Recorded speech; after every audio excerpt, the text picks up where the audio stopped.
जिले की हर खबर सबसे पहले आप तक पहुंचाने का वादा, बस यही है एक इरादा। आज ही लगाए अपना पद्मेश डिजिटल सेटअप बॉक्स। नमस्कार, आप देख रहे हैं पद्मेश 24/7। कृष्णा संडे के साथ बुलेटिन की शुरुआत करते हैं हेडलाइन से।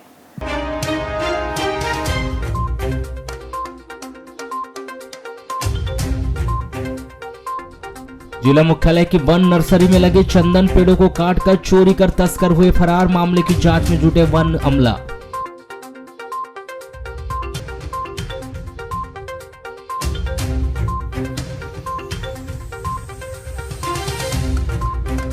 कक्षा 9वीं में 2 विषयों में फेल हुआ तो घर छोड़कर मुंबई भागा 14 वर्षीय बालक। पुलिस ने बालक को नागपुर से किया दस्तयाब। परिजनों की डांट फटकार से बचने के लिए उठाया था कदम।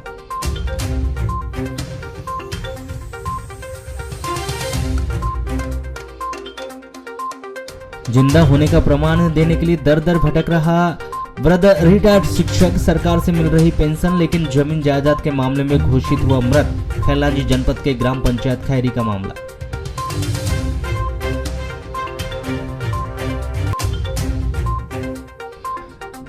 बालाघाट के सीमेंट लोहा व्यापारियों के साथ धोखाधड़ी करने वाला शातिर ठग चढ़ा। भोपाल पुलिस के हत्थे व्यवसायियों के साथ 6,65,000 रुपए की थी धोखाधड़ी। प्रोडक्शन वारंट जारी कर लाया गया बालाघाट।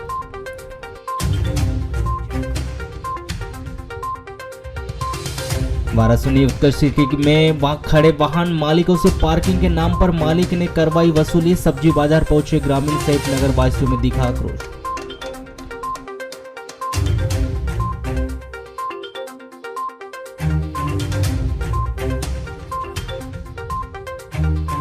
बीते दिनों कनकी में हुए बस हादसे में गंभीर रूप से घायल व्यक्ति ने नागपुर के अस्पताल में तोड़ा दम। दामोदर कड़वे उम्र 45 वर्ष ग्राम कनकी निवासी मृतक। उपनगरीय बूढ़ी ITI रोड शिव मंदिर के पास मोटरसाइकिल सवार तत्वों ने राह चलते एक युवक के पेट में चाकू से वार कर दिया। हालांकि चाकू का वार पेट में अधिक गहराई में नहीं लगने से यहां युवक बाल बाल बच गया। प्राप्त जानकारी के अनुसार महेश खोबरागड़े वाहन चालक है जिसके परिवार में पत्नी, मां और 2 बच्चे। 19 जून की शाम 6 बजे करीब महेश खोबरागड़े बस स्टैंड से पैदल अपने घर गंगानगर जा रहा था। तभी ITI रोड शिव मंदिर के पास पीछे से 2 मोटरसाइकिल में सवार 4 युवक महेश खोबरागड़े के पास से गुजर रहे थे। तभी मोटरसाइकिल में सवार एक युवक ने महेश खोबरागड़े पर चाकू से वार कर दिया। चाकू का वार महेश खोबरागड़े के पेट में लगा। चाकू का वार पेट की गहराई में नहीं जाने से महेश को हल्की सी पेट में चुभन सी महसूस हुई, किंतु उसने कोई ध्यान नहीं दिया और पैदल चल पड़ा। जब घर जाकर कपड़े उतारे तब महेश ने कपड़े को खून से सना हुआ देखा और पेट में हल्का सा घाव बना हुआ था। चाकू के वार से घायल महेश खोबरागड़े को तुरंत ही 108 एम्बुलेंस से जिला अस्पताल बालाघाट लाकर भर्ती किया गया। चाकू का वार पेट में अधिक नहीं लगने से महेश खोबरागड़े बाल बाल बच गया। जिला अस्पताल पुलिस ने महेश खोबरागड़े का बयान लेकर अस्पताल तहरीर अग्रिम कार्रवाई हेतु कोतवाली भिजवा दी। नगर निवासी एक 14 वर्षीय बालक को कक्षा 9वीं में 2 विषयों में फेल होना इतना नागवार गुजरा कि परिजनों की डांट फटकार से बचने के लिए बालक घर छोड़कर मुंबई भाग गया।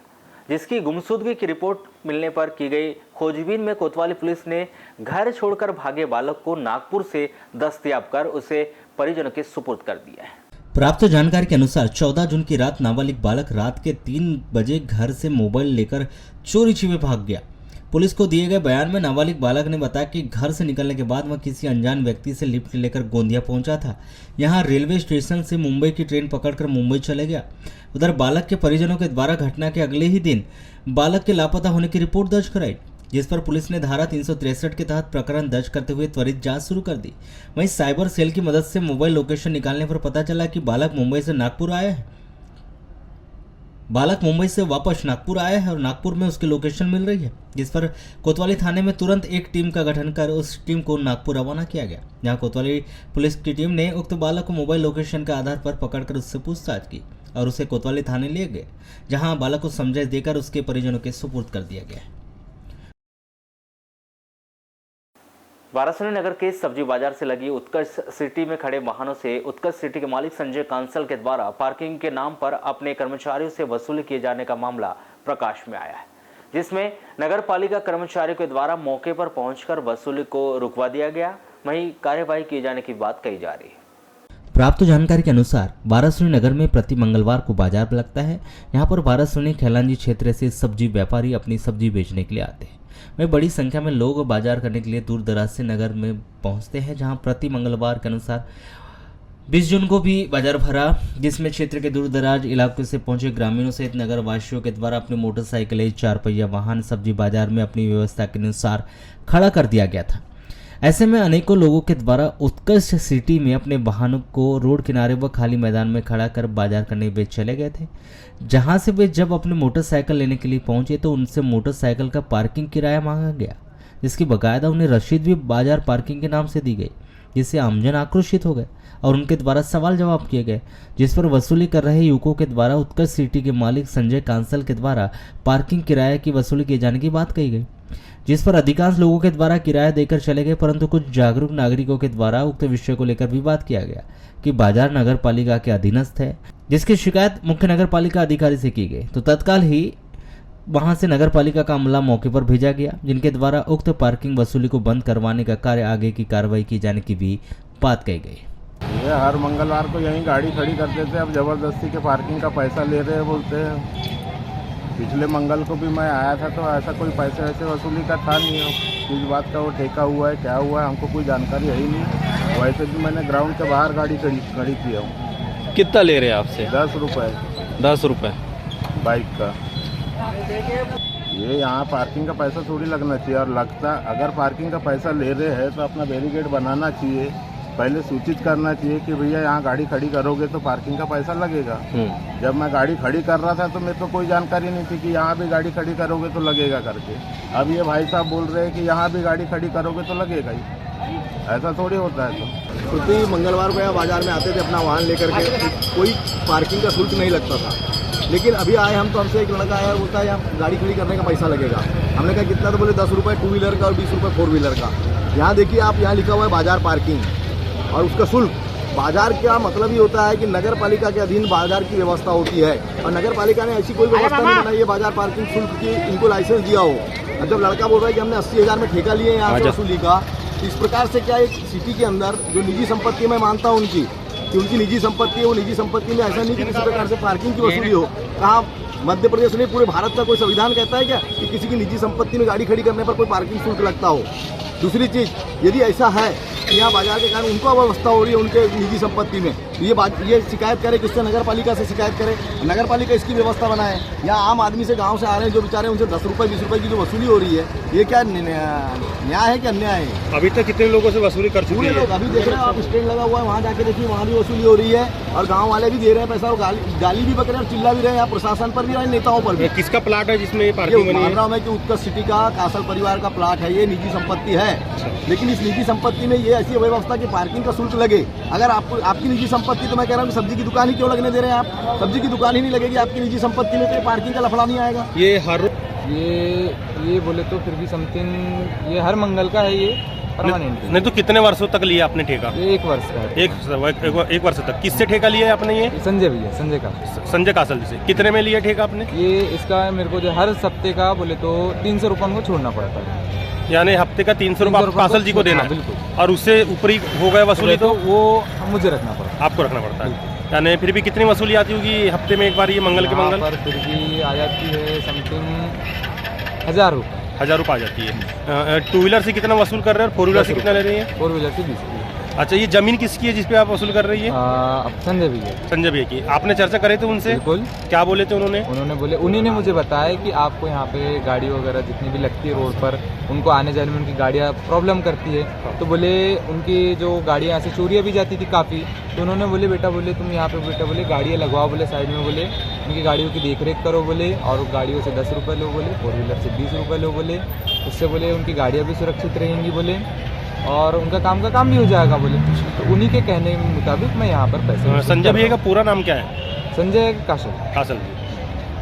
जब इस विषय पर उत्कर्ष सिटी की संचालिक अरीना कांसल ने दूरभाष पर चर्चा में बताया कि उत्कर्ष सिटी उनकी निजी संपत्ति है, जहां पर बाजार के कारण अव्यवस्थाएं होती है, जिसको देखते हुए अनेकों बार नगर पालिका को पत्र लिखा गया कि यहां पर वह बाजार न भरवाए, परंतु उनके द्वारा किसी प्रकार का ध्यान नहीं दिया जा रहा था, जिससे हमारी संपत्ति पर कार्य कर रहे लोगों को समस्याओं का सामना करना पड़ रहा था। जिसको देखते हुए यह पार्किंग किराया लिया गया है ताकि नगर पालिका पर यहाँ पर दुकान न लगवाए और हमें अव्यवस्थाओं का सामना न करना पड़े। अब इस विषय पर मुख्य नगर पालिका अधिकारी वारासोनी दिशा डेहरिया से चर्चा की गई तो उन्होंने दूरभाष पर बताया कि बाजार वसूली के नाम पर उत्कर्ष सिटी में वसूली करने की सूचना हमें मिली। मोटरसाइकिल खड़ी करने वालों से पार्किंग वसूली की जा रही थी, जिस पर इस बात की शिकायत थाना प्रभारी को मौखिक रूप से की गई है। वहीं नगर पालिका अमले को भेजकर की जा रही वसूली को रुकवाया गया है। वसूली करने और करवाने वालों को नोटिस जारी किया जाएगा कि उनके द्वारा नगर पालिका से बिना अनुमति के कैसे पार्किंग वसूली की जा रही है। जिले के आदिवासी दुरांचल क्षेत्र में बिरसा ग्राम पंचायत के चौरिया के ग्राम जैतपुर के देव नदी टोला और कसैपाट टोला के ग्रामीण पिछले कई वर्षों से अंधकार में अपना जीवन गुजारने के लिए मजबूर है, जिनके घरों तक बिजली पहुंचाना तो दूर की बात, अब तक शासन प्रशासन के द्वारा उनके वार्ड में विद्युत व्यवस्था के लिए खंभे तक नहीं लगाए गए, जिससे नाराज ग्रामीणों ने मंगलवार को कलेक्टर कार्यालय में एक ज्ञापन सौंपा है, जिसमें उन्होंने दोनों टोले में विद्युत व्यवस्था कर घर घर बिजली दिए जाने और उन्हें अंधकार से मुक्ति दिलाए जाने की मुख्य रूप से मांग की। ज्ञापन को लेकर की गई चर्चा के दौरान जनप्रतिनिधियों व ग्रामीणों ने बताया कि अपनी इसी मांग को लेकर समस्त ग्रामीणों के द्वारा कई बार आवेदन निवेदन दिया गया, बावजूद इसके कि शासन प्रशासन के द्वारा उनकी मांगों पर कोई ध्यान नहीं दिया जा रहा है। सर एक जैतपुरी में तो 2017 से कम में गड़े हैं, लाइट भी है, पर उनके टोले हैं देव नदी टोला और एक कसैपाटा टोला, इतकोने से ज़्यादा दूरी नहीं है, 3 किलोमीटर, और इधर जाओ तो 2 किलोमीटर की वहाँ लाइट की समस्या है। वहाँ की जैसा बच्चे लोग रात में पढ़ने के लिए लाइट की व्यवस्था हो, और उसमें एक पुलिया भी चाहिए सर, देव नदी है बीच में। तो ये बताओ, दोनों आए हैं कि अपने यहाँ ग्राम जैतपुर में भी लाइट पहुँच चुकी है अभी तक, और ग्राम जैतपुर के जो टोले हैं तो उसमें लाइट अभी तक पहुँची नहीं। उस वजह से हम आए थे, और उसके साथ ग्राम पंचायत के तहत अपने यहाँ ग्राम इसमें जैतपुरी में अपने पास आंगनबाड़ी की समस्या था सर, इसलिए हम यहाँ आए। साउथ की फिल्म पुष्पा की तरह जिला मुख्यालय के वन नर्सरी में लगे चंदन के पेड़ों को काटकर उनकी चोरी किए जाने का एक मामला सामने आया है, जहां अज्ञात चंदन तस्करों ने वन विभाग नर्सरी जंगल से चंदन के पेड़ काटकर उसकी चोरी कर फरार हो गए, जिसकी तलाश बालाघाट वन अमले के द्वारा शुरू कर दी गई। चंदन पेड़ की चोरी का ताजा मामला जिला मुख्यालय से सटे वन विभाग वरिष्ठ अधिकारियों के कार्यालय के समीप बने दक्षिण सामान्य वन परिक्षेत्र नर्सरी जंगल का है, जहां किन्हीं अज्ञात चंदन तस्करों ने नर्सरी में लगे लोहे की फेंसिंग तार को काटकर नर्सरी के जंगल में प्रवेश किया और वहां आरी की मदद से चंदन के पेड़ काटकर अपने साथ ले गए। जहां चंदन चोरी होने की खबर मंगलवार की सुबह पूरे क्षेत्र में फैल गई और अब लोग वन विभाग की कार्यप्रणाली पर भी सवाल उठा रहे हैं। आपको बताया कि जिस जगह चंदन के पेड़ों की चोरी हुई है उस जगह से वरिष्ठ अधिकारियों के कार्यालय महज 1.5 से 2 किलोमीटर की दूरी पर है। वहीं वन विभाग के द्वारा नर्सरी जंगल और पूरे वन क्षेत्र परिक्षेत्र में रात दिन चौकीदार करने का हवाला भी दिया जाता है। ऐसे में वन विभाग के नाक के नीचे से ही चंदन पेड़ की चोरी हो जाना हर किसी के गले नहीं उतर रहा है। वहीं वन अमले के द्वारा चंदन पेड़ों की चोरी करने वाले आरोपियों की तलाश शुरू कर दी है, जहां नर्सरी से चंदन पेड़ काटकर चोरी करने वाले अज्ञात चोरों को जल्द ही गिरफ्तार किए जाने की भी दावा वन विभाग के द्वारा किया जा रहा है। अब देखना दिलचस्प रहेगा कि वन अमला चंदन तस्करों को गिरफ्तार कर पाता है या नहीं। मुख्यमंत्री स्वरोजगार योजना के अंतर्गत एजेंसी संचालक को ही बैंक गारंटर बनाने और उससे लोन की भरपाई कराए जाने का एक मामला सामने आया है, जिसमें ई रिक्शा एजेंसी संचालक ने बैंक प्रबंधन पर फर्जी तरीके से उन्हें गारंटर बनाने और लोन अदा करने के लिए दबाव देने का आरोप लगाया। वहीं अपनी इसी मांग को लेकर एजेंसी संचालक अनुराग मिश्रा ने योजना के तहत ई रिक्शा खरीदने वाले ग्राहकों के साथ कलेक्टर कार्यालय में ज्ञापन सौंपा है। मंगलवार को सौंपे गए इस ज्ञापन में उन्होंने मुख्यमंत्री स्वरोजगार योजना में बैंक गारंटर नहीं लगने की बात कहते हुए फर्जी तरीके से उन्हें बैंक गारंटर बनाने वाले अधिकारी कर्मचारियों के खिलाफ वैधानिक कार्रवाई करने और उन्हें बैंक से लोन दिए जाने की मांग की। मैं जनसुनवाई में आया था कलेक्टर साहब को आवेदन देने के लिए, और मैंने 2018-19 में उनको दोनों नीतीश नाथों से और रवि मंडलवाल को गाड़ी दिया था मुख्यमंत्री स्वरोजगार योजना के अंतर्गत नगर पालिका परिषद बालाघाट के माध्यम से। नगर पालिका ने भेजी थी state bank Balaghat main branch, और जिस योजना के अंतर्गत इनको गाड़ी मिली थी, स्वीकृत हुई थी, उसमें गारंटर नहीं लगता। मुख्यमंत्री स्वयं गारंटी लेते हैं इसकी CGTMSE करके एक संस्था होती है, वो गारंटी लेती है। लेकिन बैंक ने उस समय मेरे से धोखे से या कैसे मेरे से दस्तखत करवाई, अभी मेरे को पता चला जब मैंने लोन के लिए अप्लाई किया, तब उनने बोले कि आपका सिविल ख़राब है, आपको लोन नहीं मिल सकता। मैंने पूछा भाई क्यों, तो बोले आप गारंटर। जब फिर मैंने इंक्वायरी किया तो पता चला कि इनकी गारंटी में आपका सिविल ख़राब है।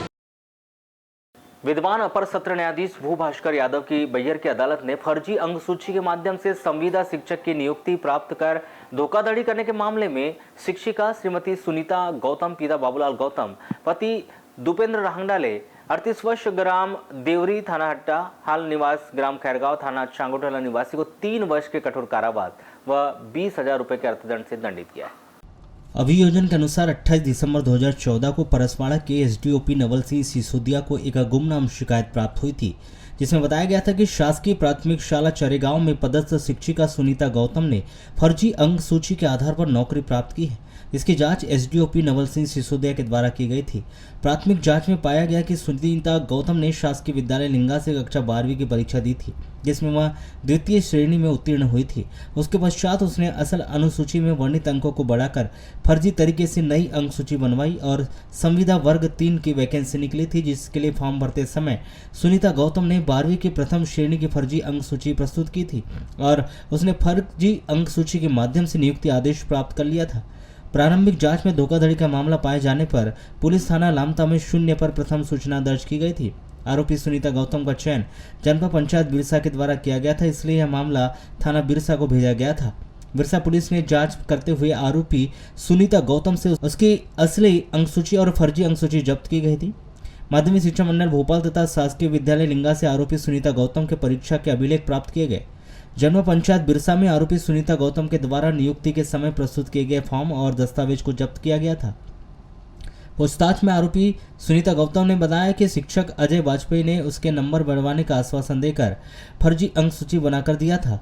संपूर्ण अनुसंधान पश्चात सुनीता गौतम के विरुद्ध धारा 420, 467, 468, 471 भारतीय दंड संहिता के अंतर्गत अपराध दर्ज कर उसे इस अपराध में गिरफ्तार किया गया और विवेचना अनुसंधान के उपरांत अभियोग पत्र पेश किया गया था। इस मामले में अनुसंधान के चलते सह अभियुक्त अजय वाजपेयी की मृत्यु हो चुकी थी। यह मामला बैयर के अपर सत्र न्यायाधीश भूभास्कर यादव की अदालत में चला।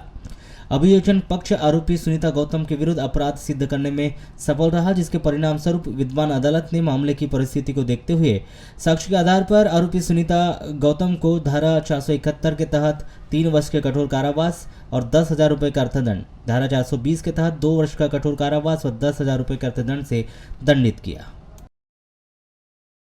सर दर्द की दवा अत्यधिक खाने से बेहोश युवक की जिला अस्पताल में उपचार के दौरान मौत हो गई।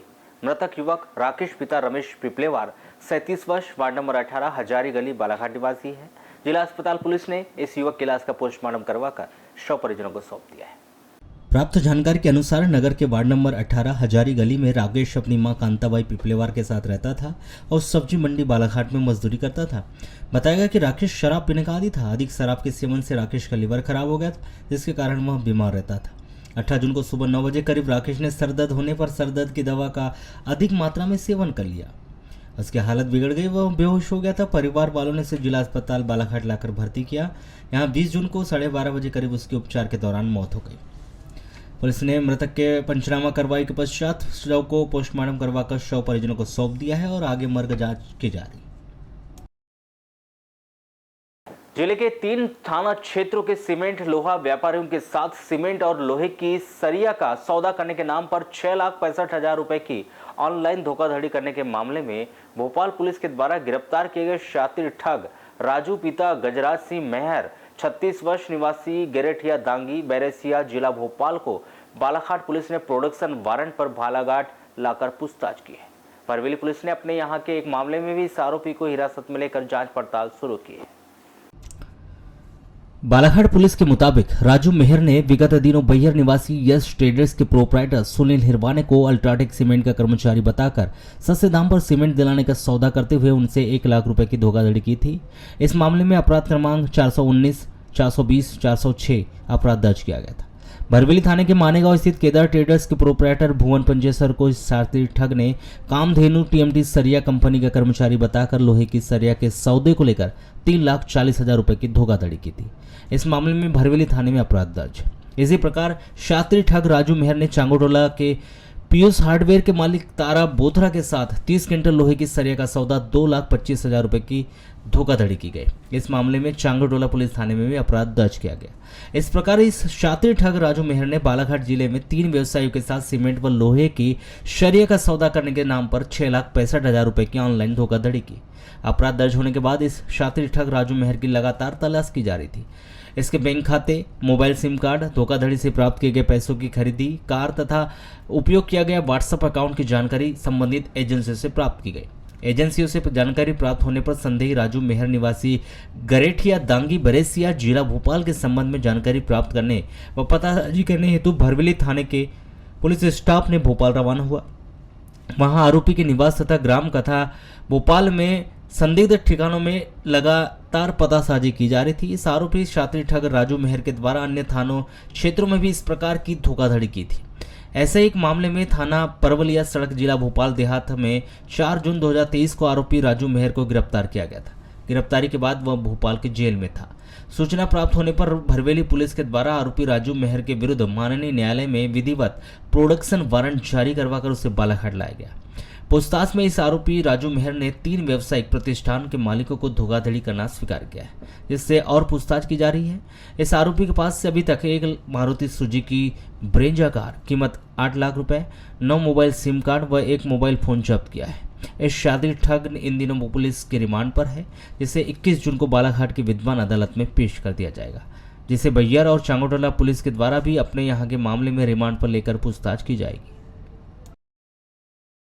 वाराणसी के वार्ड नंबर 1 नहर के निचले इलाके का यह मामला है, जहां रात्रि 19-20 जून के दरमियान 12 बजे अचानक ट्रांसफार्मर जल उठा, जिसकी वजह से इस हिस्से में रहने वाले लोगों को 16 घंटे तक विद्युत प्रवाह से वंचित रहना पड़ा। हालांकि विद्युत विभाग ने सुधार कार्य करने का भरसक प्रयास किया और उन्होंने नया ट्रांसफार्मर लगाकर विद्युत प्रवाह प्रारंभ किया।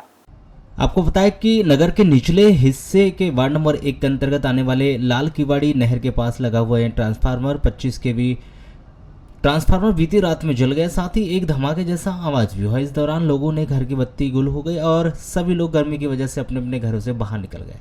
इस बात की सूचना एमपीबी को दी गई, जिसके बाद एमपीईबी दल ने इस ट्रांसफार्मर को सुधारने की भारी मशक्कत की 3 बजे रात्रि तक की, मगर जब उन्हें पता चला कि जला ट्रांसफार्मर की जगह दूसरा ट्रांसफार्मर ही लगेगा, तब उन्होंने 20 जून की सुबह 9 बजे नए ट्रांसफार्मर को लगाने का कार्य प्रारंभ किया, जो करीब 3 या 4 बजे तक चलता रहा, जिसके बाद हिस्से में विद्युत प्रवाह प्रारंभ हो गया। गर्मी अधिक होने का तो कहाँ की लाइन इससे प्रभावित हुई थी? अच्छा, यानी आधा हिस्सा प्रभावित था वार्ड नंबर 1 का। हाँ। फिर क्या हुआ कि एकदम से आवाज़ हुआ यहाँ पर। कितने बजे रात को? ये 12 बजे। अच्छा। और हम लोग क्या है कि बाहर निकले तो एकदम से आवाज़ हुआ और स्पार्किंग हुई, आग लग गई थी। फर्स्ट टाइप में क्या है कि यानी लाइन में लोग आए रात में, फिर उन्होंने क्या है कि देखे जाके, उसके बाद एक बार और जोड़ने की कोशिश की, फिर नहीं जो फिर ब्लास्ट हो गया।